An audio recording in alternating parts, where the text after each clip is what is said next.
This programme's coming to you live from the BBC's Lime Grove studios, a building which combines the charm of a public urinal with the efficiency of a Cretan labyrinth.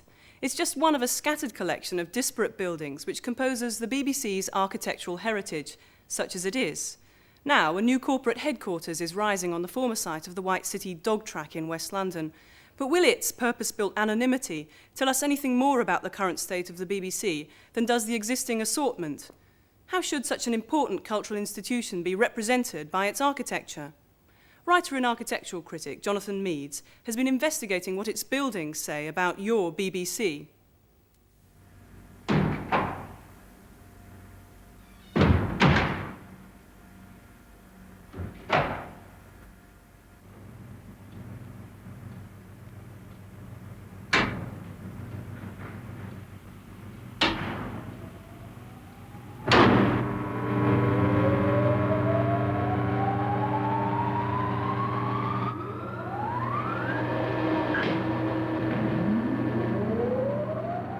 Mrs. Ada Spillington, Oak Lodge, Crawley, Sussex, for her daughter Ellen. She says you'd like some jolly music to help you start the day, so what about this?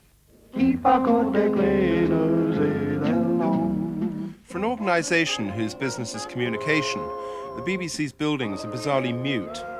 Most of them might be anything. At first glance, they tell us much more about the architecture of the periods when they were built than they do about broadcasting. Which is, I suppose, fine if you're green enough to believe all that window on the world guff, in which case you doubtless welcome an architectural neutrality. But the BBC is, and always has been, much more than a mere saucepan into which the world is decanted and then reduced. Besides, no set of buildings can be inhabited by so vast and various an institution as the BBC and not become symbolically contaminated by that institution. These buildings must say something.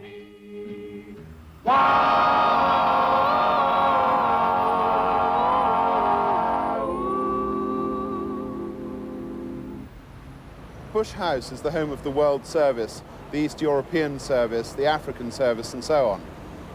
It still emits what used to be called the voice of Britain. Its authority is still undiminished. And that authority, fortuitously no doubt, for the building was not constructed for the BBC, is corroborated by the cosmopolitanness of both the place and its site, and, of course, by its sheer might. That Moscow flash. They've launched another moon rocket. Good Lord, let's hear it. You tell Egton, I'll tell Bush. Говорит Лондон. Внимание. Только что получено следующее сообщение. هنا لندن. سيداتي وسادتي السلام عليكم ورحمة الله. Parla Londra. Il servizio italiano della BBC vi trasmette le ultime notizie. This is London calling. Here is the news read by Hugh Myer. Bush House was a commercial speculation by one Irving Bush, who derived his fortune from Standard Oil, and who employed a fellow American, Harvey Corbett, as architect. The very fact that Corbett neglected to temper his habitual idiom for the old world makes this building inevitably exotic. I'm with this lot. No, could you go in the reception, please?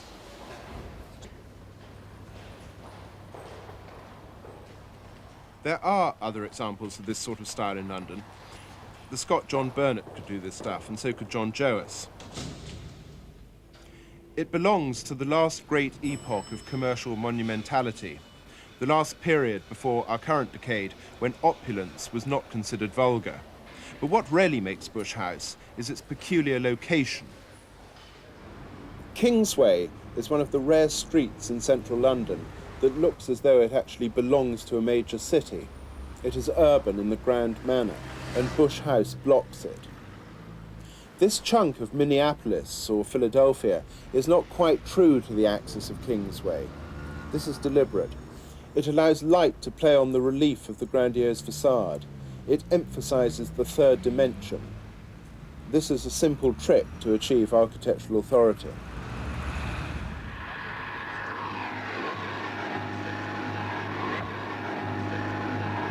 Mrs. Caudley, who keeps stopping up that seat? Good morning, Mr. Di Manio. It's 5:45. It's time to get up. Good morning, Mrs. Barnes. The first major purpose-built BBC structure was Broadcasting House. By the standards of international modernism of the early 30s, it's hardly modern at all.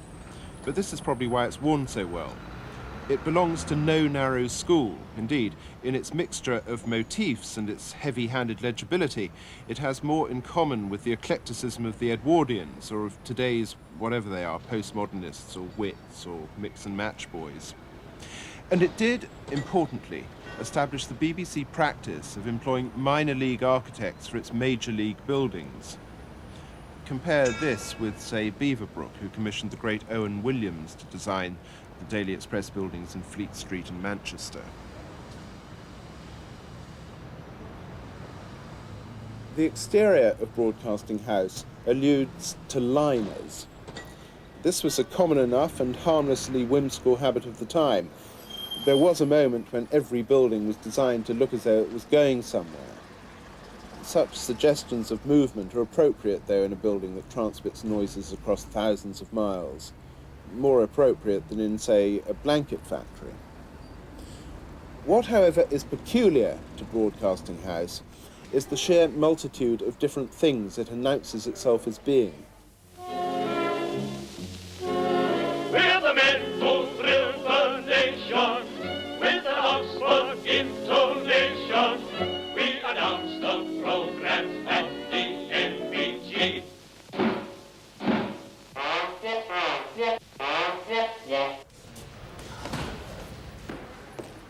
The foyer, the reception area, is a mix of civic might, cinema gaudiness, scholastic earnestness and churchy piety. It's got utopian inscriptions in Latin and manifestations of Christian tomfoolery by the maniacally religious Eric Gill. But the building also housed an entertainment conglomerate.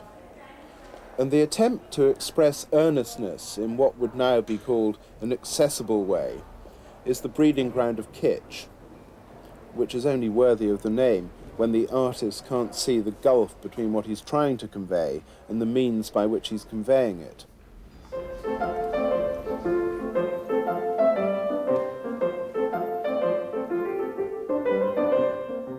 Take, for example, the low-relief panels by Mr. Gilbert Bayes in the concert hall.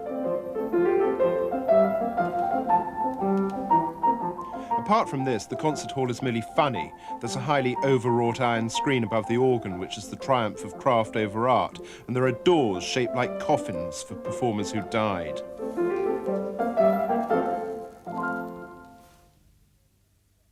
The ambiguity of intent is all the more clear when you consider this building alongside a couple which are comparable and which are conveniently visible from up here on the roof.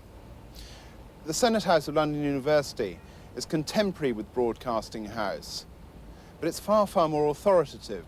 Its architect, Charles Holden, was undoubtedly major league, and it shows he really knew what he was doing. The British Telecom Tower, which from here appears to rise out of the constructivist buildings of the Central London Poly Science Faculty, is an unmediated exercise in technological expression. This steep-pitched easternmost roof of Broadcasting House acquired the form it has, incidentally, in response to regulations governing the amount of light that the former buildings in the street below should get. The factors that produced what is, from without, perhaps the single most impressive feature of Broadcasting House were then accidental. This massive roof turns out to be an essay in self-effacement, in taking the line of least resistance, in resolving not to make trouble. This is as recurrent a trait in the BBC as, say, the Dimbleby family.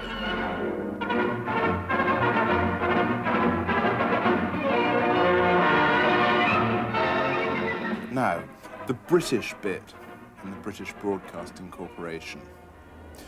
Just as the British royal family lives in a series of architecturally undistinguished and rather ad hoc houses, I mean in comparison with Versailles or the Escorial, so does the BBC house itself in an extempore manner. This self-effacement and apparent modesty saved the royal family and may have also assisted in preserving the BBC in the affections and the cash of the British. Lime Grove, which the BBC moved to after the war, had been film studios, and so, of course, had Ealing. They still managed to evoke an era of chappish film stars who drove in from Sunbury and Denham in Alvises, an era of bespectacled boffins with glasses and names like Chalky and Tinker.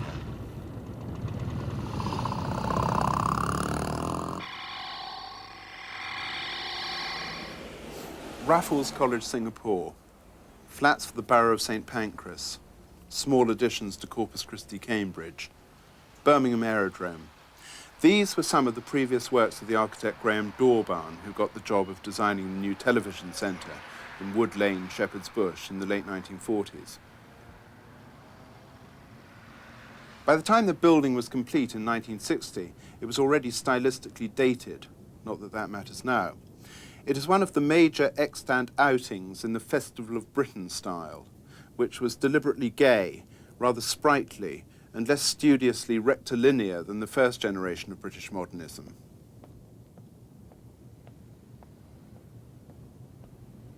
Government-imposed restrictions on building saw to it that there is not a great deal of work in this style. There's a good dairy at Effingham in Surrey by the Cow and Gate Architectural Department, but that, of course, fulfills a different function. But what function does Television Centre serve beyond that of mere utility? This is literally an inward-looking building. It's lumpy and it's gauche and it's graceless. And despite Helios, the sun god, and despite the obelisk he perches on, and despite the fountain, which actually doesn't work because it floods the basement, this is essentially a private building for the most public of institutions. It has the arrogance of the shy, and of the offhand, and of the herbivore. It suggests sullenness and secrecy and mock ordinariness.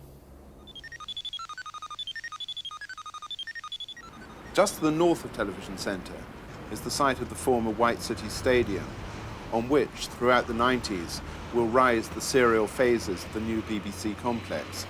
This was not the first site that was considered.